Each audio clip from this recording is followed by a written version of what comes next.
મહત્વપૂર્ણ સમાચાર આવી રહ્યા છે। અમદાવાદમાં નબીરાઓ બેફામ બન્યા છે। બોપલ આંબલી રોડ પર રફતારનો કહેર જોવા મળ્યો। 4 થી 5 વાહનોને કાર ચાલકે અડફેટે લીધા। દોડા દિવસે ઓવર સ્પીડમાં અકસ્માત સર્જ્યો છે। વાહન ચાલક નશામાં હોવાનો સ્થાનિકોનો આક્ષેપ। રોષે ભરાયેલા લોકોએ કાર ચાલકને માર માર્યો। કાર ચાલકને માર મારી ગાડીમાં તોડફોડ પણ કરી। ત્યારે અમદાવાદમાં હિટ એન્ડ રનની ઘટના સામે આવી રહી છે। આંબલી બોપલ રોડ પર આ ઘટના બની છે। ઓડી કાર ચાલકે અકસ્માત સર્જ્યો છે। ટાટા શોરૂમ પાસે કાર ચાલકે 4 થી 5 વાહનોને અડફેટે લીધા હતા। GJ18 BJ 6780 આ નંબરની કારે અકસ્માત સર્જ્યો। ઓડી કાર લક્ઝરી કાર હતી। કાર ચાલક નશામાં હોવાનો સ્થાનિકો દ્વારા આક્ષેપ લગાવવામાં આવ્યો છે। 4 થી 5 વાહનોને અડફેટે લીધા હોવાનું સામે આવી રહ્યું છે। તેજ રફતારથી આ ગાડી ચલાવાઈ રહી હતી અને તેજ રફતારથી 4 થી 5 વાહનોને ટક્કર મારવામાં આવી છે। હિટ એન્ડ રનનો આ બનાવ છે।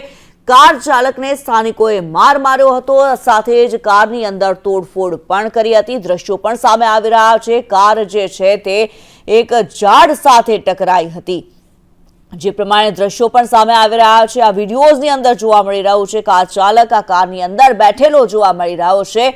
4 થી 5 વાહનોને અડફેટે લીધા હતા। જાણે નબીરાઓ બેફામ બની ગયા છે। લક્ઝરી કાર જ્યારે પાસે હોય ત્યારે રફતારનો કોઈ કંટ્રોલ નથી રહેતો। પ્રતીક અમારી સાથે વધુ વિગતો સાથે જોડાયેલા છે। પ્રતીક, નબીરાઓ બેફામ બન્યા છે, રફતારનો કહેર વર્તાવ્યો છે।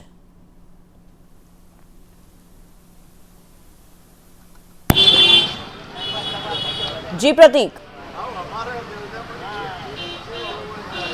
કિન્નરી, અમદાવાદમાં ફરી એકવાર રફતારનો કહેર જોવા મળ્યો છે। અમદાવાદના બોપલ ઇસ્કોન આંબલી રોડ જે છે તે હાઈવે ઉપર ઓડી કાર ચાલકે અકસ્માત સર્જ્યો હતો અને એક બે નહીં પરંતુ 6 થી 7 વાહન ચાલકોને આ ઓડી કારના માલિક છે, ચાલક છે, તેમના દ્વારા ટક્કર મારીને ઇજાગ્રસ્ત કરવામાં આવ્યા હતા અને સદનસીબે આ ઘટનામાં કોઈને મોટી જાનહાનિ નથી થઈ, પરંતુ આ જે કાર ચાલક દ્વારા ડ્રાઇવિંગ કરવામાં આવ્યું હતું, ખૂબ જ બેદરકારીપૂર્વકનું ડ્રાઇવિંગ કરવામાં આવ્યું હતું, જેના કારણે લગભગ 6 થી 7 જે વાહન ચાલકો છે તેઓને વાહનોને નુકસાન થયું છે, તેમજ તેમને સામાન્ય ઈજાઓ પહોંચી છે। આપણી સાથે તેમાંના એક વાહન ચાલક છે કે જેમને પણ ટક્કર મારી હતી। કેવી રીતે આ ઘટના બની હતી અને આ જે રીતે ડ્રાઇવિંગ હતું બેદરકારીપૂર્વકનું, શું કહેશો તેના માટે? એકદમ બેદરકારીપૂર્વક ડ્રાઇવિંગ કરતો હતો આ ભાઈ। એકચ્યુઅલી ઇસ્કોનથી જ રફ ડ્રાઇવિંગ, મે બી ઇસ્કોન આગળથી બી રફ ડ્રાઇવિંગ કરતા આવતા હશે। તો રસ્તામાં એમણે 2-3 કારને ટક્કર મારી। મારી ઓફિસ અહીંયા છે, હું ઓફિસની અંદર હતો અને અથડાવાનો મને જોશથી અવાજ આવ્યો તો મેં આવી અને ત્યાં નીચે જોયું તો મારી કારની આખી ડ્રાઈવર સાઈડ ડેમેજ કરેલી છે। ઓલમોસ્ટ 1.5-2 લાખ રૂપિયા જેવું ડેમેજ કરેલું છે। ઇવન બીજી એક હેરિયર હતી, હેરિયરને એમણે અડફેટે લીધી। હેરિયરની આગળ 2 એક્ટિવામાં બાળકીઓ જતી હતી, તો એમની ઉપર આ ઓલમોસ્ટ હિટ કરવાનો હતો, તો હેરિયર ચાલક જે હતા એમણે એની ગાડી વચ્ચે રાખી અને હેન્ડબ્રેક ખેંચેલી હતી। હેન્ડબ્રેક ખેંચેલી હતી તો આ ભાઈએ ગાડી એની સ્પોર્ટ્સ મોડમાં કરી અને એને ફૂલ સ્પીડમાં આગળ સુધી ઢસડતા ગયા અને એની સાથે બીજી એક નેક્સોનને બી અથડાવી અને એ નેક્સોન જે એને BRTSની રેલિંગમાં પટકાણી અને સાથે મારી કારને બી આખી ડેમેજ કરેલી હતી।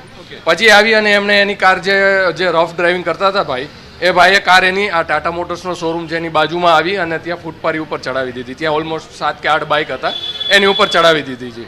પછી અમે લોકો ત્યાં આવી નીચે આવી જોતા હતા તો એનો કાચ બંધ હતો અને અંદર બેઠો સ્મોકિંગ કરતો હતો। હા, પછી બધા લોકોએ કાચ ફોડી અને એને કારમાંથી બહાર કાઢ્યો। કારમાંથી બહાર કાઢતા હતા તો ત્યારે એ સ્પ્રે લગાવતો હતો અને એકદમ નશાની હાલતમાં ધૂત હતો, બહાર નીકળવાની હાલતમાં નહોતો। પછી એને બહાર કાઢ્યો તો ત્યારે એની સાથે ઝપાઝપીમાં એનો 1.5 થી 2.5 લાખ રૂપિયાનો સેમસંગ ફોલ્ડ મોબાઈલ હતો, એની RC બુક હતી, એ મેં મારી પાસે લઈ લીધી હતી। પોલીસને કોલ કરી દીધું, પોલીસ આવી, પછી એમને એ વસ્તુ સુપરત કરી દીધી છે। અને દુઃખની વાત એ છે કે BRTSમાં જે પીડિત ભાઈ હતા, જેમની કારને આ કાર ચાલકે ઠોકર મારી હતી, તો BRTSના કર્મચારીઓ આવી અને એમની પાસેથી ચૂકવણું માંગતા હતા કે આ વસ્તુ તમે BRTSની પ્રોપર્ટી તમે ડેમેજ કરી છે તો એ તમારા પૈસા તમારે ભોગવવા પડશે। કેટલો બેશરમ કાર ડ્રાઈવર કહેવાય, કારણ કે અકસ્માત આટલા સર્જીને આવ્યો હતા અને તેમ છતાં પણ તે ગાડીમાં બેસીને સ્મોકિંગ કરતા હતા, સ્પ્રે છાંટતા હતા અને નશાની હાલતમાં હતા। હા બિલકુલ, એને જરા બી એ વસ્તુનું હતું નહીં અફસોસ કે મેં આટલા એક્સિડન્ટ કર્યા છે। અને જો કે ભાનમાં જ નહોતો, એને ખબર જ નહોતી એને શું કરી, અને ઇવન એમણે એક ગાડીને ઠક્કર મારી, પછી એને કાર એની સ્પોર્ટ્સ મોડમાં લઈ અને એ ગાડીને ઓલમોસ્ટ 200 થી 300 મીટર ઢસડી છે. ખાસ તો આ જે કાર ચાલક હતા તેને પણ પબ્લિકે માર માર્યો છે, કાયદાનું ભાન કરાવ્યું છે. શું થયું હતું, એ ઘટના શું હતી? પબ્લિકે એમાં એવું હતું, બે નાના માણસોના વાહનને બી ટક્કર મારી છે અને બધી પબ્લિકે એનો રોષ બી ઠાલવ્યો છે, અને આ એકદમ નફ્ફટ હતો, તો એને બધા લોકોએ મળી અને એનું કાયદાનું ભાન કરાવ્યું છે.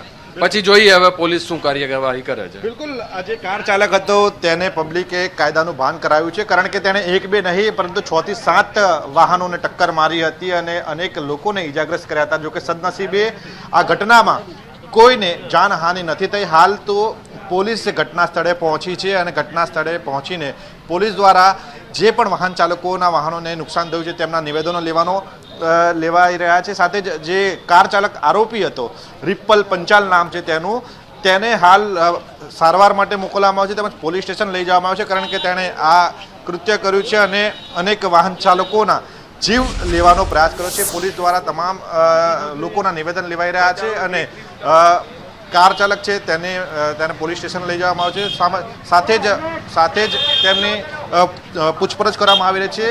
હું મારા કેમેરા પર્સન કુંતલ મહેતાને કહીશ કે આપને દ્રશ્ય બતાવશે કે આ જે કાર છે, ટાટા નેક્સોન કાર, તેને ટક્કર મારવામાં આવી હતી અને તેને ઢસડવામાં આવી હતી, કારણ કે આ જે કાર ચાલક હતો, ઓડી કાર ચાલક હતો રિપલ પંચાલ, તેના દ્વારા આગળથી જ અનેક વાહનોને ટક્કર મારીને આવવામાં આવતો હતો અને તે ભાગવા જતો હતો. તે દરમિયાન આ કાર વચ્ચે આવતા તેને પણ ટક્કર મારી હતી અને ઢસડવાનો પ્રયાસ કરવામાં આવ્યો હતો. લગભગ 150 મીટર જેટલી દૂર આ કારને ટક્કર મારી હતી. આપણી સાથે કાર ચાલક છે.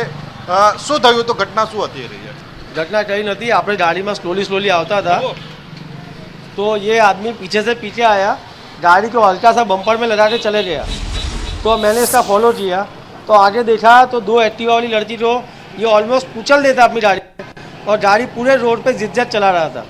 मैं इस तक पहुंचता उससे पहले हैरियर वाले भैया थे, उन्होंने गाड़ी रोक ली, मैंने उनके आगे मेरी गाड़ी लगाई. हमने तुरंत चेक किया, वो आदमी फुल पिया हुआ था. पुलिस को फ़ोन किया, पुलिस को आते आते 40 मिनट लग गई. उतने में उसने आदमी ने वापस रेस मारी और 3 नई गाड़ी 3 4 व्हीलर और 1 टेम्पो को उड़ाते हुए ये टाटा के शोरूम के आगे 10 2 व्हीलर घुसाते हुए एक्सीडेंट कर दिया. आपने गाड़ी हैंड ब्रेक लगा के रोकने का प्रयास किया, फिर भी गाड़ी नहीं रुकी आपकी, क्योंकि वो पीछे से टक्कर मारा? मैं गाड़ी में मैंने पार्क की हुई थी बीच रोड पे ताकि वो आदमी जाए नहीं. हैंड ब्रेक भी लगा हुआ था और गियर में भी थी गाड़ी, फिर भी उसने इतनी जोर से रेस मारी कि गाड़ी पूरी घसीटते हुए यहाँ तक आ गई.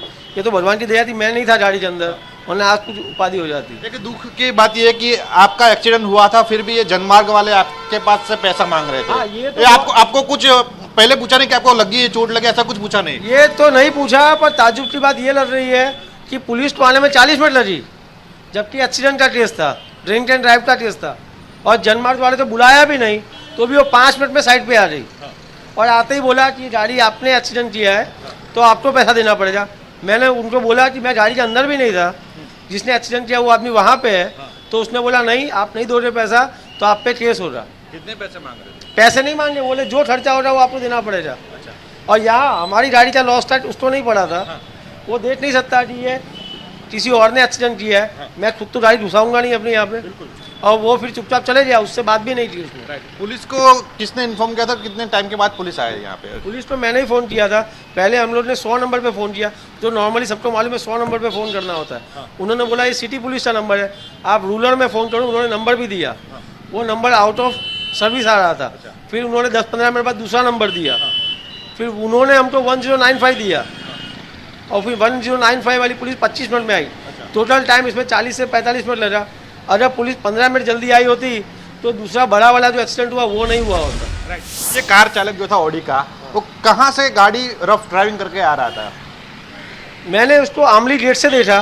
अभी उससे पहले लोग कह रहे कि ये इस्कॉन के बाद से रफ ड्राइविंग करके गाड़ी आ रहा है, और गाड़ी लिटरली जिद चला रहा है, किसी को भी ठोक रहा है, कैसे भी आ रहा है, पर ये नहीं कि ब्रेक मार दे. आपने भी रोकने का ट्राई किया और बहुत सारे लोगों ने भी उसको रोकने का ट्राई किया होगा, क्या किया उसने उसके बाद? रेस मारते गाड़ी आगे ली उसने. देखो ना, ये गाड़ी उसके आगे रखी मैंने, उसी गाड़ी रुकी हुई थी तो मैं गाड़ी पार्क की कि भाई वो आगे ना जाए. पुलिस को बुला लिया, पिया हुआ है, मेन उसको मारना नहीं था हमें, पर पुलिस आ जाए तो आराम से ले जाए उसको, और उसने रेस मारते पूरी गाड़ी रेलिंग पे घसी थी और पूरा डैमेज कर दिया। मैं यहाँ सर्विस पे ही आ रहा था गाड़ी लेके। બિલકુલ આ ગાડીની દશા જોઈ શકો છો, કારણ કે આ ગાડી ચાલક છે, કાર ચાલક છે, તેમના દ્વારા આ ઓડીના કાર ચાલક રિપલ પંચાલને રોકવાનો પ્રયાસ કરવામાં આવ્યો હતો, કારણ કે તે આગળ અનેક અકસ્માત સર્જીને આવ્યો હતો અને અકસ્માત વધુ ન સર્જે તેના માટે આ કાર ચાલક દ્વારા માનવતા દાખવીને આ કાર ચાલકને રોકવાનો પ્રયાસ કરવામાં આવ્યો હતો। જોકે કાર ચાલક હજુ પણ રોકાયો ન હતો અને તેના દ્વારા આ કારને ટક્કર મારવામાં આવી હતી અને વધુ એક અકસ્માત સર્જ્યો હતો। હાલ તો આ જે કાર ચાલક છે તેના લોકોએ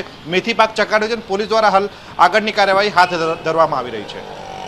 જી ધન્યવાદ પ્રતીક આ માહિતી માટે।